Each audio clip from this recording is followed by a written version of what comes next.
Bem, vamos para mais uma palavra de vida? Mais uma reflexão na palavra de Deus, e hoje quero falar sobre caminho.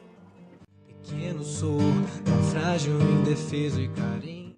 Eu trazia à memória hoje um evento passado há mais de 20 anos, quando nós empreendemos uma viagem para o Nordeste, e naquela época nós não tínhamos o auxílio dos GPS. Nós não tínhamos nenhum tipo de Google Maps, nem tampouco Waze, smartphones que pudessem nos dirigir e nos guiar por uma caminhada. O que fizemos então? E sem fazer nenhum tipo de merchan, nós recorremos ao famoso guia 4 rodas. Sim, fomos na banca de jornais, adquirimos um guia, traçamos a rota desejada e já saímos em viagem sonhando em chegarmos a Petrolina, passarmos por Garanhuns, conhecemos as praias do Recife, bem como darmos ali uma passada pelas praias de Maceió. E olha, saímos alegres, felizes e contentes empreendendo essa viagem. No entanto, em um determinado momento da nossa viagem, nós erramos a rota, pegamos um caminho errado e viajamos por mais de 80 quilômetros. Só percebemos o erro, o equívoco, depois de 80 quilômetros. Retornamos, só que aí a gente já tinha perdido tempo, já estávamos aborrecidos e já tínhamos perdido também dinheiro, porque queimamos combustível à toa. Mas isso me faz refletir para uma grande verdade. Nessa vida, a gente pode até errar um caminho, a gente pode entrar por um caminho equivocado, mas nessa vida sempre tem tempo da gente fazer um retorno e pegar o caminho certo.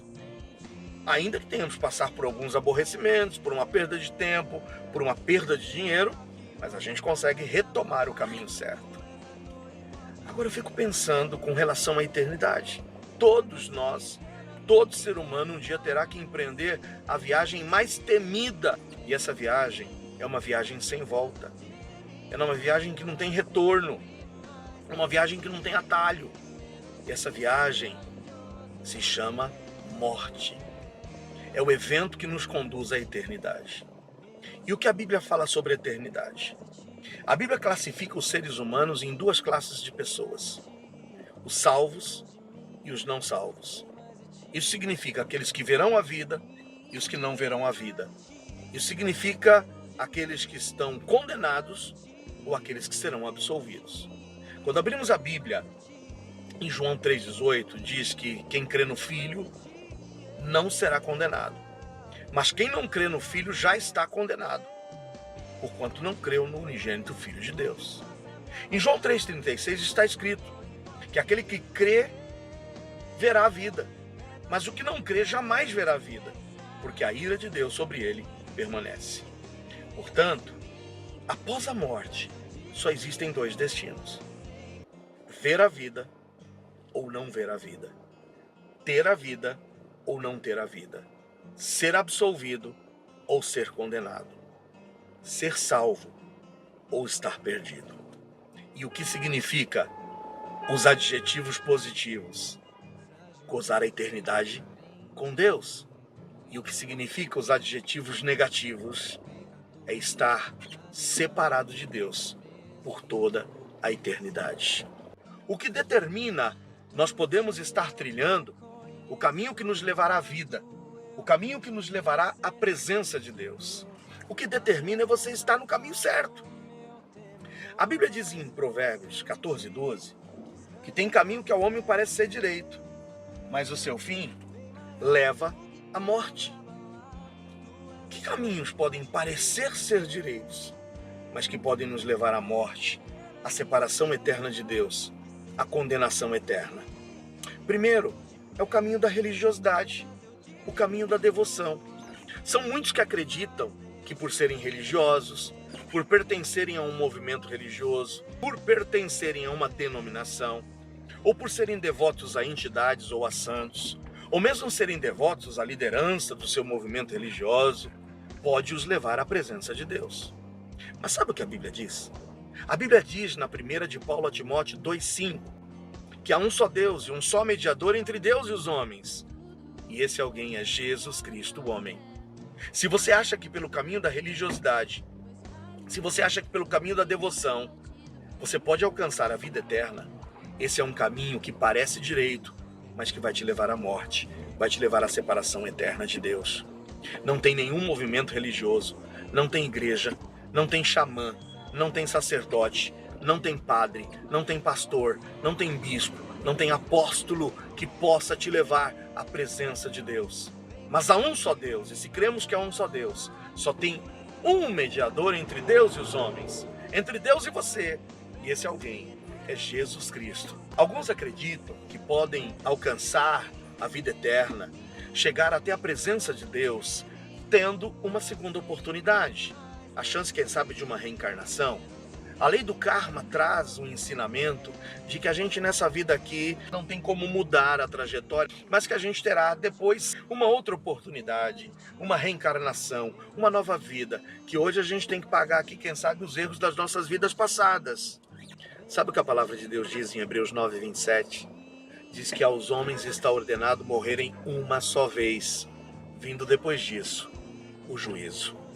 Não, se você acredita que está no caminho do karma e da reencarnação, podendo, almejando chegar à presença de Deus, eu te digo, é caminho que parece direito, mas que te levará à morte. Mas qual é o terceiro caminho que muitos acreditam que, trilhando por ele, alcançarão a vida eterna, alcançarão a presença de Deus? Acham que estão no caminho certo. É o caminho da trajetória das boas obras. Tem alguns que acreditam que realizando e praticando boas obras, quem sabe exercendo a caridade, quem sabe fazendo pomposas doações e oferecendo donativos, ele possa gozar, alcançar a vida eterna ou a presença de Deus. Eu quero te dizer que isso é ledo engano. O caminho das boas obras, o caminho da caridade, o caminho das benfeitorias, o caminho da beneficência, não pode habilitar ninguém à vida eterna. A Bíblia diz em Efésios 2, 8 e 9, que pela graça nós somos salvos por meio da fé. Isso não vem de vós, é dom de Deus. Não vem das obras para que ninguém se glorie. Eu não estou dizendo que não devemos praticá-las. Eu não estou dizendo que não devemos ser afeitos às boas obras, à beneficência ou mesmo às benfeitorias. Mas se você acha que a caridade e todos esses atos de justiça humana poderão te levar à presença de Deus, ledo, engano, equívoco. É caminho que parece ser direito, mas que vai te levar à morte, à separação eterna de Deus. Qual seria então o caminho que pode nos conduzir à vida eterna? Qual seria o caminho, portanto, que poderia nos levar então à presença de Deus? É o próprio Senhor Jesus Cristo quem nos apresenta na sua santa e preciosa palavra. Quando abrimos no Evangelho de João 14:6 e lemos, disse-lhes Jesus, eu sou o caminho e a verdade e a vida. Ninguém vem ao Pai a não ser por mim. Olha, sabe qual é o único caminho que pode te conduzir à vida eterna? É Jesus. Eu espero que você renuncie a todos esses caminhos que parecem ser direito, mas que te conduzem à perdição e à separação de Deus, à morte. E você possa trilhar a partir de hoje o único caminho que pode te levar à vida eterna, o único caminho que pode te levar à presença de Deus. E esse caminho tem nome, é Jesus.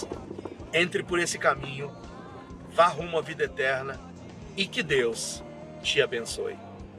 Bem mais de ti e menos de mim.